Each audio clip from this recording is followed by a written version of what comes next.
every emotion that you create, your emotions are created as a result of your conclusions. Your conclusions are based on your internal discussions, and they're based on the pictures, because we think in pictures. We listen. If I say to you, listening, you say, yeah, I'm listening. I said, no, you're trying to create an image based on what I've said. The problem that you have is if you already have another image in your mind, you're unable to listen to a new one being created. This is where belief becomes an issue, because as soon as someone has a strong belief, that is a picture that when someone is trying to tell them something else, they are able to remove that picture. So effectively, what the system is that you have the picture. Thank you. You have the picture, you come to the conversation, you come to the conclusion, then you create the emotion. And the emotion is disseminated via your pituitary gland, and it becomes a sensation. An emotion is really just a sensation. And once that sensation, it travels to every molecule in your body. And then it actually emanates out of your body so that people can feel how you're thinking. So every thought generates a new scent, a new energy, a new feeling. So people around you know what you're thinking before you've opened your mouth. But not all of that thinking, unfortunately, spreads. I mean, it spreads out and stays out. Like sweat, it stays in your skin. And when it stays in your skin, essentially it becomes a weight. So when you're trying to do anything, all the thoughts of anger stay within you. So when we created a bath, it was to create, what do you say, an osmosis effect? Yeah. To create oils that effectively pull out those energies, pull out all those feelings and thoughts, leaving you lighter, leaving you fresher and able to think, because you're not carrying the weight of your skin and your thoughts in your being. So that's the bath. As far as the house is concerned, that one is slightly, no, it's not more complicated. You're an electrical magnetic being. So wherever you're a walking magnet. Yeah. So whatever feelings are going on with everyone around you, you're picking them up like a sponge. Yeah, if someone's got a bad mood, you pick it up. Good mood, you pick it up, whatever. And then you take it home and you take it into your house and you sit in your chair and you relax, and all that energy says, that spreads all around your house. So when someone else comes and sits down in that chair, the mood that you picked up on work, that might attach to them. And they may be in a bad mood, and all of a sudden that mood now becomes their mood. So all the burning of incense, as we say, washing of your bed, because the classic one is a kid has a toy. I love this toy, and they project all their energy of protection into this toy.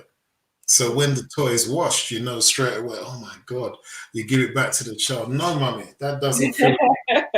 You say, but it's the same toy. It's been washed. It was filthy. And the child's looking at you like, you just don't understand. Because all the energy they put into that toy, they don't feel it anymore. So imagine you, all the energy, isn't it? That's very powerful, that one, yeah. Imagine the energy you put into your bed every day, when you have an argument, where you have any disagreement. All of those frequencies are now in your bed. So the next day you go to your bed, like the child waiting for that toy to give him that feeling, your bed is going to give you that bad feeling.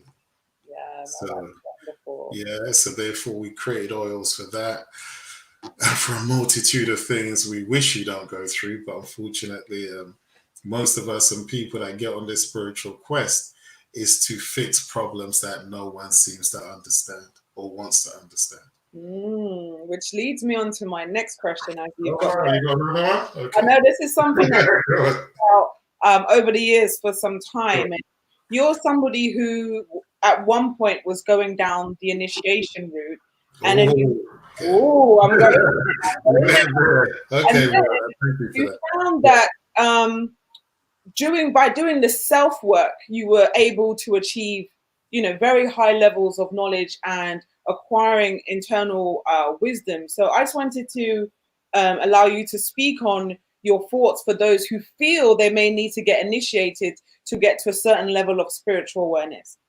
Well, when you do those readings, they will tell you who is they call spirit bound or the initiation bound. You've got no, if you do the reading, it will say that you're someone, in order to find peace in your life, you're going to have to go into your spirit world and your spiritual understanding. So I went down that road. It was informative. It was good. Um, my own ancestors and a partner, my friend that I just lost, we got to that point where we realized that we could speak to our own ancestors, and our ancestors were giving us alternative. Not saying that there's anything wrong with initiation, but there's a saying that you need help when you need help, isn't it? So those people going through initiation might need that help to find themselves. We didn't actually need to go down that path. And when we got in connection with each other's ancestors, we were able to create the rituals we needed in order to elevate us to that point. Now, there's a big thing which, again, we cover, but you'll get there, hopefully, is where our ancestors told us that you can have an ancestral council, which means you sit there in a table and all your ancestors will sit around you in that table and they will guide you and they will teach you. I remember writing a post to say, when you make your connection with your ancestors, your school actually starts. Yes. And that was based on that, where effectively, once we made that connection, got with that council around us, then they started to educate us. So I'm not saying that there's something that is lost in initiation, but we didn't need to do it because my ancestors came and said, you need to focus on the initiation into the mysteries of yourself. You go back deep, all of us do. We haven't come here without purpose. We haven't come here without reason. And when you understand what you actually do as a human being, because that word human has really thrown all of us, because we focus on the body as opposed to the being that is using the body as a vehicle to walk around and do what we need to do. Yeah, most of us, if we're honest, we're only trying to fix our story, not ourselves. It's a classic story of going to the mirror to comb your hair, and instead of combing your hair, you comb the mirror. You want to comb everything outside to fit how you'd like it to feel or look inside. And the problem is, you haven't changed yourself. You've just forced everyone around you to fit into this idea of what you want to do and what you want to be. So as far as this initiation thing is concerned, to each his own. I'm never going to get in the way of anyone who sees that as their path. But we worked out that we didn't need to do that. And when I'm doing the classes for people, those people don't need to go through any initiation to speak to their ancestors or to travel to their past lives or to use their spiritual armies to do what it is they need to do.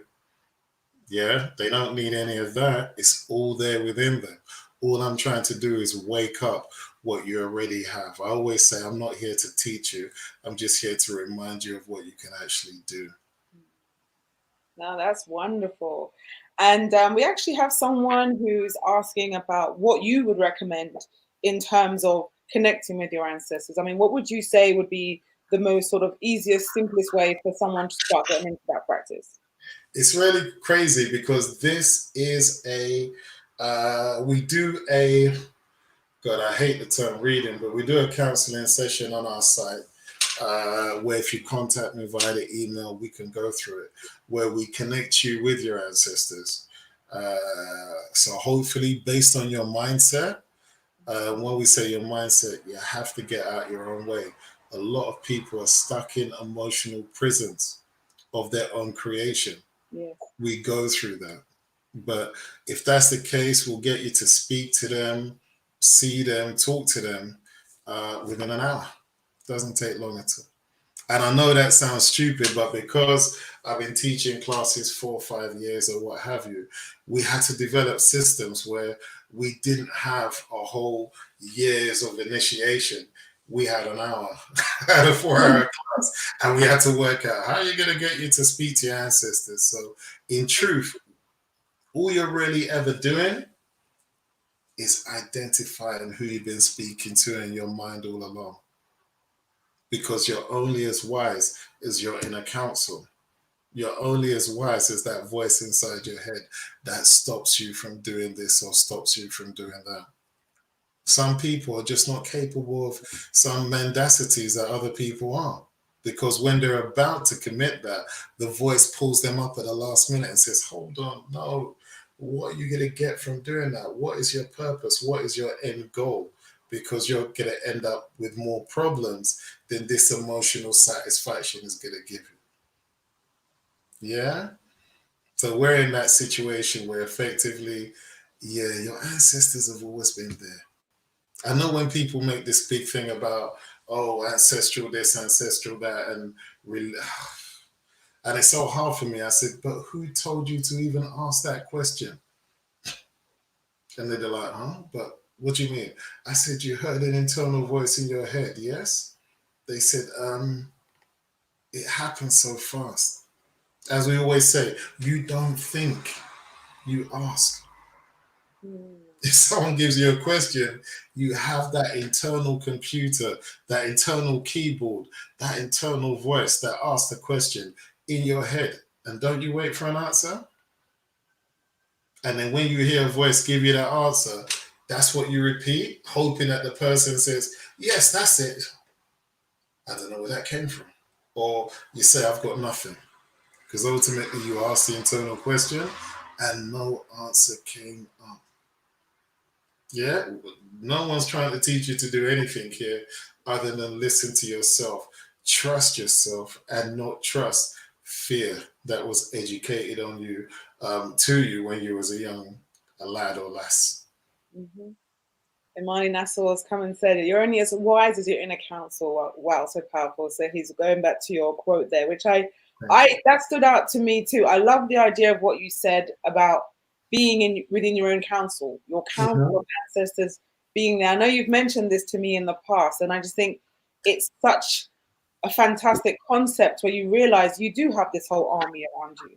Of course. And the biggest problem that we have is, as you mentioned, fear, the fact that we've always been taught to look externally for answers, that we don't know the value of ourselves. That's and right. The fact that we only use 10% of our brain power. So was all this 90%?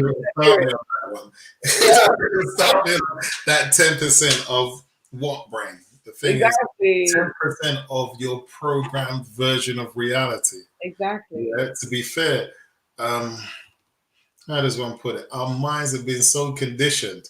What do they say? We take in something like 2 or 3 million bits of information, but we only process 2,000 based on the programs that we've been given that shuts down our ability to see in our mind.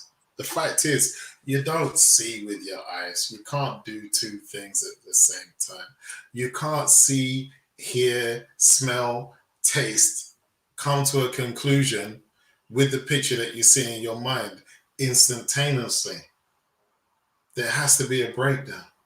Yeah. Everything you see actually takes place in your past. There's a saying that you don't look out at the external world, you create it in your mind.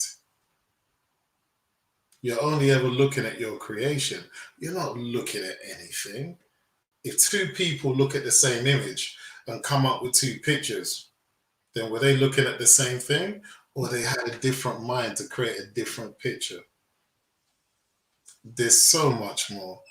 It's a shame because we've all been left in this position where someone has given you programs to upload your behavior and how you act in certain situations. School was really just, how do you say, a cloning system. They wanted everyone to come out with the same version of reality so that they could get everyone to behave in the appropriate way once they hit 21, if they survived in the system long enough. A lot of people just couldn't take it or realized pretty early on that what you're saying isn't quite right. My mind is telling me that, but I have to pass exams and get qualifications to get the right job with your version of the truth, which is not the truth.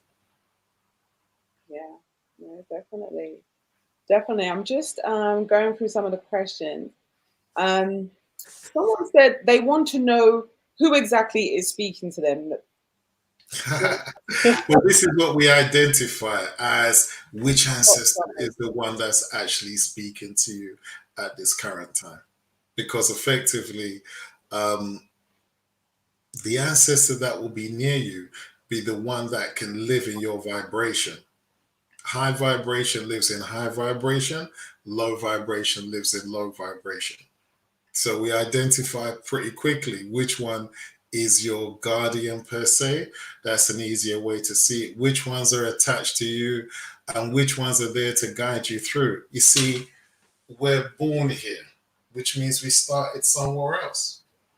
So you left the ancestral world to come back and be waiting and be born with another ancestor waiting for you, which is your parents.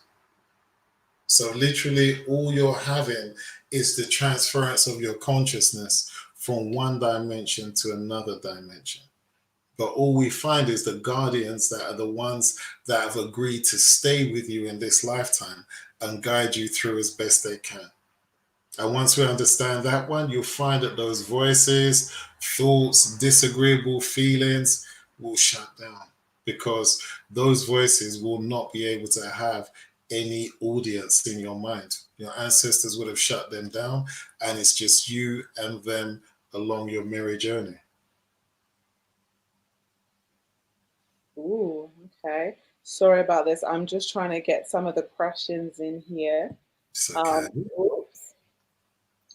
Okay, so Shaggy has a question. Oh, Shaggy, excellent. Shaggy. Yeah, go on, Shaggy. What's that? I was told the little voice in your head is not always right. What do you say about that? This is really quite funny because what was the other voice that told you it wasn't right? If it was another person that told you that it wasn't right, how can they hear what's going on inside your head? Yeah. There's this thing where there's other energies within you, other energies that you picked up from people that are trying to destroy the connection to yourself. You are the original battery.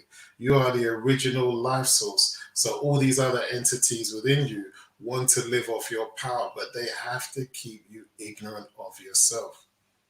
So that little voice, you cannot survive without that voice.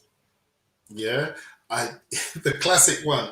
If we say you're trying to read something, try and read something and try not to sound it out. And you'll find you won't be able to move beyond the word.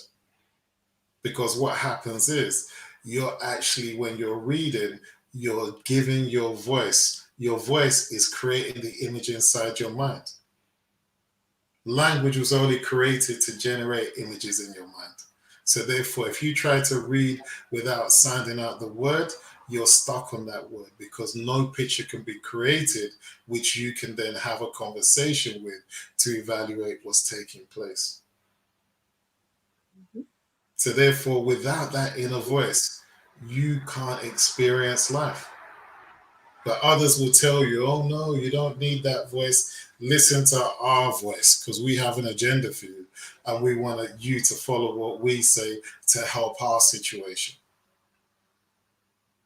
Yeah, so that inner voice that you have is your communications. Well, we can get into it. All the different departments within your mind, and that is the communication. That's the keyboard that links you to the higher parts of your mind. So without that inner voice, you can't access the more deeper, more intelligent parts of you. And you couldn't function without that inner voice to generate images within you, retrieve questions for you, or give answers to you. Imagine when someone asks you a question and you didn't use that inner voice to ask your mind for the answer, you'd be sitting there like a dodo now, waiting, stuck. Because your consciousness uses that in order to communicate with all the different aspects of you. So I've been in scenarios where you're teaching people how to speak to their ancestors, and another voice says, "This is rubbish, you should get up and leave." And they've got up and left and come back to me and said, "Okay, We were talking to our ancestors, and another voice told us this is rubbish and we should leave. I said, who was the other voice that you trusted over your ancestors? Does that make sense? And they said, no, it didn't make sense because we trusted that other voice other than our own ancestral voice. That's why you identify who you're speaking to, so that these are the little energies that feed off your ignorance. And it's not your ignorance per se, that sounds harsh, but your lack of understanding of yourself is their food, isn't it? There's always profit in ignorance. And this is how a lot of people have perpetrated their stories at everyone else's expense. Mm-hmm.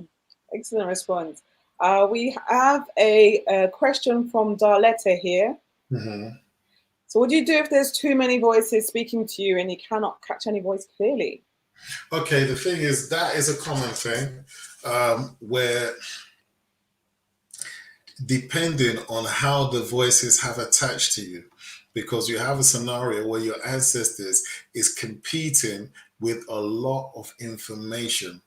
Yeah, every program uploaded to you as a child has its own voice. An energy sits behind them and can have a discussion with you. Can you imagine if you challenge the concept of religion? Another voice within you would challenge that challenge. They would sit there and say, oh no, you know, this happened, that happened, that happened. So all that stuff you read will be heard in your voice. Oh no, that's evil, that's this, that's that. Some voice is telling you. Trust me, we had in our class the other day, one of the biggest, most toughest entities to kill was that one uploaded as the matrix in your mind as a child. That was tough. That's the one that tells you you're late and gives you a headache, tells you that you haven't paid a bill and gives you drama, puts you through all kinds of stress, is an entity that was uploaded to you by the system as a child. So you're in a situation where you're feeling bad because you haven't given someone else money that they didn't do anything for. So these voices attach to you through liaisons with people, education, erroneous belief systems. All of them want one thing, which is your power, your energy, so that you don't get on your path in life and you spend your whole time serving their energies and their thoughts.